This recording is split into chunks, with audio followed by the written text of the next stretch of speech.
պատերազմը արդեն մեր սահմաններին է։ Եվ մեկ սահմաններին ունեք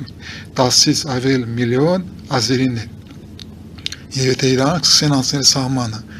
հումանիտար պրոբլեմներ, որպես հումանիտար պրոբլեմա աշխարհի համար, բայց քեզ համար դառնում է ազգային անվտանգության պրոբլեմ։ Պատկերացրեք, մի 500,000 կամ 1 միլիոն թուրք անցնում է սահմանը եւ տեղավորվում է Սյունիքում։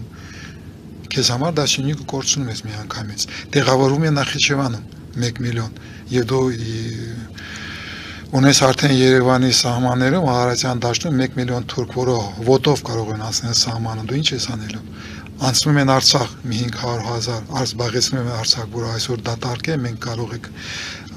մտադիր լինենք եւ հետո լուծենք Արցախի խնդրը, եթե 1 միլիոն գալիս է Արցախ, ինչ է կանում։ Այդ հարցերը այսօր Հայաստանի ազգային անվտանգության համակարգը եւ բարձր ռազմաքաղաքական ղեկավարությունը